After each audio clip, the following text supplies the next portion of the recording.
Hey everyone, I'm Armor Gaming. Welcome back to my channel and welcome to Monster Analysis. Today we have an analysis on Warspellz. The shaman in the orc tribe is indispensable. He may not stand in the front line of battle most of the time, but his potions make fighters stronger in the camp and in the battlefield. His spells are a blessing for his allies and a curse for his enemies. And so Warspellz is the newest and latest dark legendary monster. And for all of you watching this video, I need to emphasize that as of the time I'm recording this video, I am recording before this monster is actually released. And so this is essentially a premature analysis. There's always a possibility that Social Point could change something about this monster. His trait, his bugs, his relic slot, his stats, his skills. So just, if you see something in this video, it doesn't mean it's definite 100% going to happen.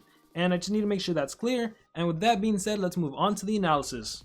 Warspell's power is 3311. And in the dark category, this is a really poor power. It actually puts him tied for 32nd place along with monsters like MMO Monster, Dark Skull, and Flawless. But honestly, that doesn't even matter at all because this monster is not an attacker by any means. For life, Warspellz has a life of 38,001, which is really interesting because this skinny monster, this extremely skinny monster, is actually quite tanky. This is the highest power stat in the dark category. It's tied with the War Master Necromancer, and one of the newer monsters counts as Flawless, so an extremely great life stat. And then what's even more interesting about this tanky monster is this monster has a speed stat of 3542, which is the second best speed stat in the dark category. It's tied with Jabeline and Losty Ghost, and it's second only to Countess Flawless, who has a speed stat of 3575. So Warspellz has really great stats all across the board considering the kind of monster he is. He doesn't need a power, he's super fast, he's actually not even a denier, he's more of anti-deny and really good anti-deny at that, and then he's extremely tanky, so he's kind of hard to take down, especially when we look at his other factors, which include his trait. He has the orc trait. All status effects have a 25% less accuracy against it. This is a really good trait to have. Now the best trait monsters can have is the tough trait, the general trait, 35% chance to not get hit with any negative effect. The hardened trait is what monsters used to have, a 20% chance, but now the orc trait is like 1 in every 4 battles, you're not going to be denied, you're not going to get hit with any negative effect, which is really great.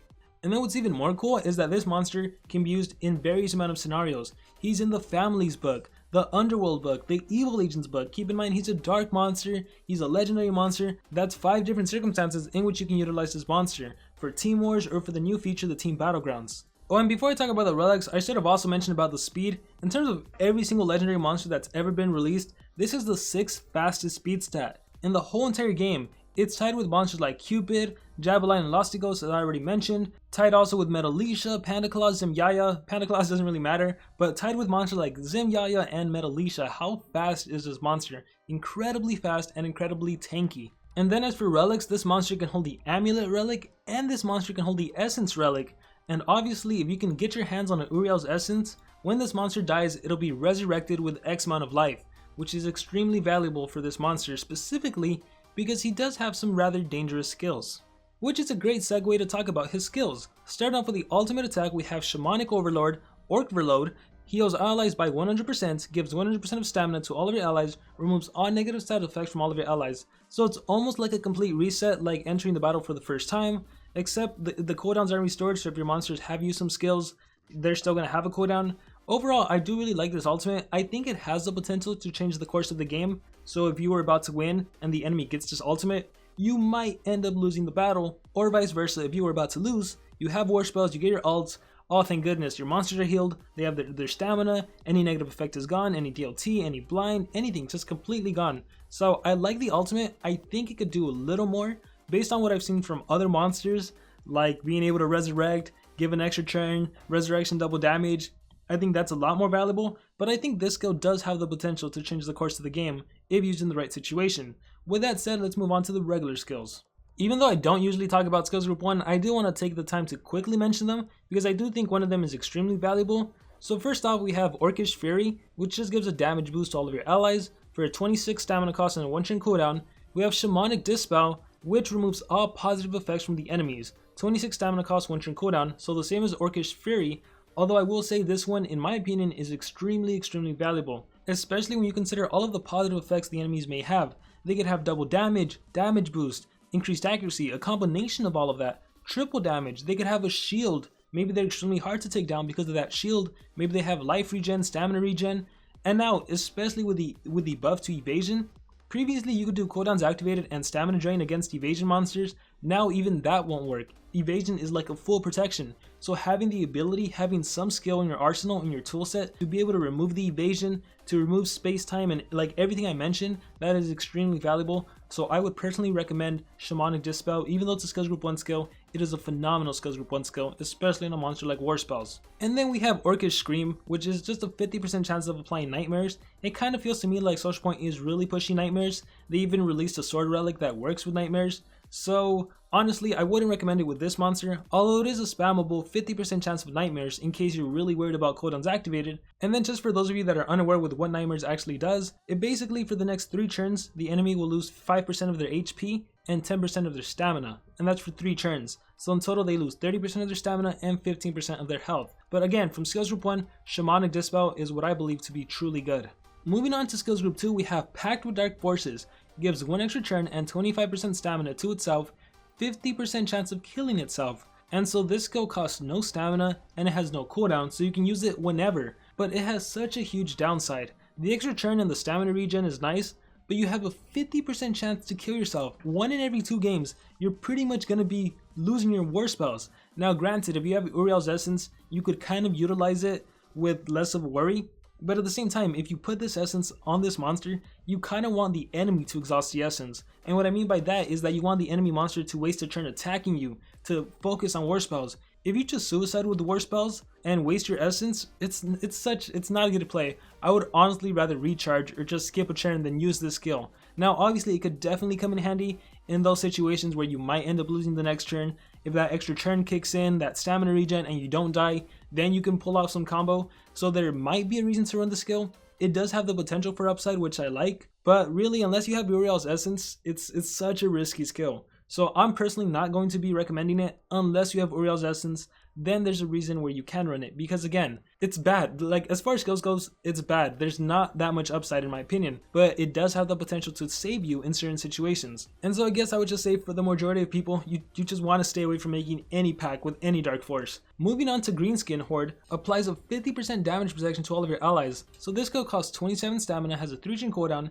and so if I'm not mistaken, I believe this is the first time we've seen this, a 50% damage protection all across the board, regardless of the enemy element, your elements, and also I believe this would also take into account DOTs, so if you're burned, it's, instead of being 15%, it'll only be 7.5%, maybe rounded up to 8%, so this is actually really great. 50% is really significant.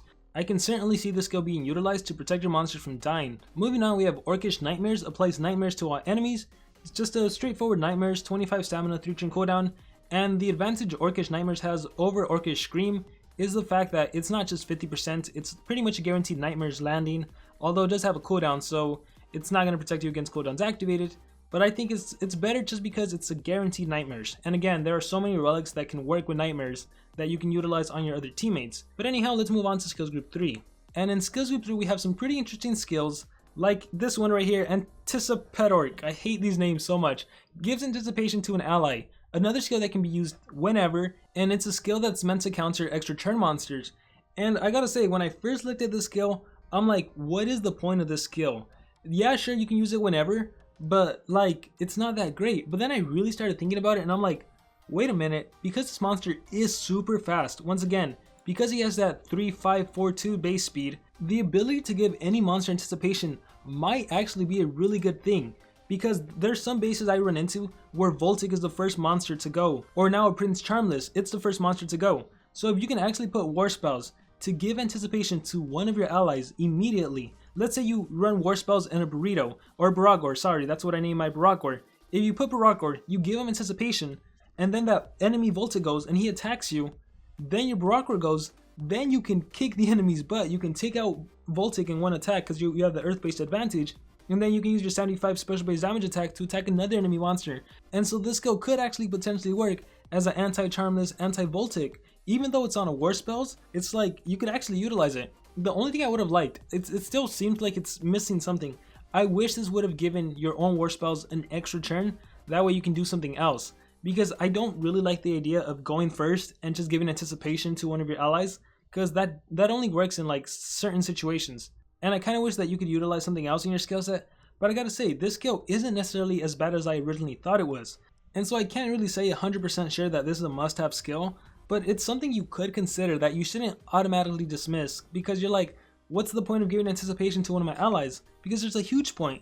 Giving anticipation to one of your allies when there's an extra turn monster that you're battling up against is basically like giving your ally that monster's speed. When that monster goes and does the extra turn skill, your monster goes. And that's most likely going to happen when you face a Voltic or a Charmless, potentially against a Zyla, although I've noticed that Zyla tends to do her non-extra turn skill first. So primarily against a Voltic and a Charmless, if you're facing them, if you're having trouble against them, if you don't have Faraday, if you don't have Necromancer, Warspellz using this skill to transfer anticipation to an ally, that might be the best way to go. So don't completely dismiss the skill. Moving on, we have Berserker Ritual. Applies triple damage to an ally, and the ally will die after one turn, gives one extra turn to itself. And so this skill is something else. Triple damage to one of your allies, but unfortunately that monster will die, and you get an immediate extra turn. That is awesome. So what I'm thinking right now is that if you pair this up with a monster that is immune to instant death, that's probably the best usage. A monster that's immune to instant death. The only one that comes to mind off the top of my head is Queen Luthien, but I'm sure there's a number of monsters that you can utilize this. I think even Demise is immune to instant death, but it's not like you want Demise to be an attacker. But I'm just saying, you give an ally triple damage, and you give that monster an immediate extra turn. Honestly, I'm gonna say who cares if that monster dies, because there are so many revival monsters. So a skill like this you would obviously only utilize when you know that monster can come back to life. If you have a revival monster on your team, if that monster you killed has the revival essence, that way they get to kill an enemy monster, maybe 2 enemy monsters, maybe all 3 enemy monsters. I need to check this because I think this is how to work, but I'm not sure. If you give triple damage to a monster that has Uriel's essence, and that monster is an attacker, and that monster has like a 45 damage AoE, and it doesn't an AoE skill and kills everyone, all of the enemy monsters die, but then you die because of the ritual, I'm pretty sure the essence will bring you back, and in a team war scenario you would win 3 coins. So that's one way to utilize it. I think the skill is super strong, it's very valuable. Your own Warspellz gets an immediate extra turn, which I think is even great because then you can do something else. You can take advantage of some of the other skills, like the damage protection, giving nightmares to the enemy. So honestly, even though it has that downside of your ally will die after one turn, considering there's so many revival, considering there's Uriel's essence, I honestly don't think it's that bad of a trade-off. I may sound crazy, but I really like this skill, especially considering that this is one super fast turn transfer monster, as fast as Metalisha, a dark turn transfer monster that gives triple damage. I think it's also kind of funny that triple damage lasts for 2 turns, even though the monster dies in 1 turn. Which again, if you can turn transfer to a monster that's immune to instant death, that's when it would really come in handy. And whenever a monster gets released that has immunity to instant death and like an extra turn skill, that's gonna be something crazy. But yeah, Social Point is really pushing extra turn monsters. Like almost every single element probably by the end of the month is gonna have a turn transfer monster. Let's move on. This is another really great skill in my opinion. The Great Evazork applies evasion for 2 turns to our allies, 50% chance of killing itself. Okay, this is one of those situations where I honestly don't mind that you have a chance to kill yourself because the upside is incredible. Your team gets evasion for 2 turns. And as I mentioned previously, evasion recently got a buff to where cooldown's activated and to where stamina drain doesn't work against monsters that have evasion. And so if you ever face some enemy team that you know doesn't have remove positive effects, if Warspellz gets a turn in, you can set up that evasion. Let's say you don't die. If you don't die, that's the best thing that can happen. Now your team is protected for 2 full turns. Even if you do die, once again, if you have the Uriel's essence, that's the best thing that could happen to you. If you don't have it, well then you risk your monster dying, but hopefully one of those monsters that you gave evasion to, hopefully they have a revival skill, and then they can just revive. And like, oh my gosh, my mind is going so crazy with all the potential combos you can utilize, even if your monster dies. Like all of you know I love Rossigan, I love Sammy. If I have Sammy and Rossigan in a team with Warspellz, I can just keep up evasion for the whole entire game. Because if this monster dies, I resurrect with Sammy, and then my Rossigan can just reactivate the cooldowns on Sammy. That way he can utilize his revival skill again if I end up needing to revive this monster again. Or the Great Evazork, I can just reset the cooldowns. Like, oh my gosh, and I can just wait for my ults on each of my monsters. The amount of combos just are going crazy through my mind. But let's focus back on this monster. Your whole team is protected for 2 full turns. This means you can run monsters that have strength runes. You can run 2 attackers. And this only if Warspellz goes first. You can protect them, and as soon as they get their turn in, bam, they attack the enemy. Or they're protected for 2 turns, so you can do up to 4 attacks. You can do a setup skill. You can do like self precision, self double damage, and then attack the enemy. And you don't have to worry about them dying And again, if you have Uriel's Essence, like, you're protected because if you die, you come back to life. And if one of those monsters has a resurrection skill, you're protected. Like, it's honestly so good. I don't even consider this a downside. 50% chance of killing yourself, I would gladly take those odds for the ability to give my teammates 2-turn evasion. Like, that is just so powerful in my opinion. And now here's something I believe that actually combos. If you do the Great Evasiorc, right, and you give your teammates evasion, let's say your Warspellz did die, but the Uriel's Essence brought it back, or let's just say your Warspellz didn't die. So on the next turn, I believe if you do this skill, the Ritual skill, and you give one of your allies triple damage, I believe they won't be dying from the delayed kill if that monster still has evasion for 2 turns. If it has it for 1 turn, I believe the delayed kill will override the evasion, but if for some reason that monster still has the 2-turn evasion, in that situation in particular, the monster will basically just get a free triple damage. So I think these skills are somehow meant to combo if you can pull it off. And so definitely I would say run these 2 skills, and then it gets complicated, right? Because that 50% damage reduction, that's very useful, but then when you think about it, that evasion is probably all you need, so maybe you don't need the 50% damage reduction, in which case I would say skills group 1, Shamanic Dispel, must have removing good effects. As you can see, the fact that a monster can give evasion for 2 turns, you definitely want to have something to combat that. So definitely run Shamanic Dispel, and then it's up to you. Do you want to run Pact with the Dark Forces? Are you a gamble? Do you think that's a high enough reward for the risk involved? Do you like Greenskin Horde? Do you think that damage protection is useful? Or do you think it's not that useful now that you know this monster has a 2-turn evasion, even with that downside of self-killing? Do you think the AoE Nightmares is a pretty good skill? Do you think the Anticipation is a potentially good skill? And then also think about, if you're going to most of the game start off with the Berserker Ritual, what are you going to be doing with your extra turn? Would you actually do the Great Evasiorc? I don't think so. I think you'd want to utilize something else. In which case, Shamanic Dispel you probably won't get to utilize because I don't think the enemy will have positive effects at that time. So maybe it would be useful to run Greenskin Horde or Orcish Nightmares or applying that Anticipation. So I don't know. Let me know, what do you guys think is the best skill set? What do you guys think about these 2 skills in particular? Berserker Ritual and the Great Evasiorc? Let me know in the comments below. I think this monster is extremely fascinating. To me, he screams 3 speedruns. Make him go first, utilize that evasion, or utilize that turn transfer. If you have Uriel's Essence, you want to give it to this monster. That is the best way to get usage out of him without being too risky, without gambling him self-dying and then having to rely on other monsters to revive him. But I gotta say, out of all the monsters that's been released, this monster and Scotty Veta have interested me the most. But I want to hear from you guys. Who has interested you the most? What do you think about this orc? How do you think he compares to the other orcs? How do you think he compares being a dark monster in the Families book, the Underworld book, the Evil Legions book? There's so many new monsters coming out, so many great monsters, so many unique stuff you can utilize. So whatever your thoughts may be, please let me know in the comments below, and I will see you all next time.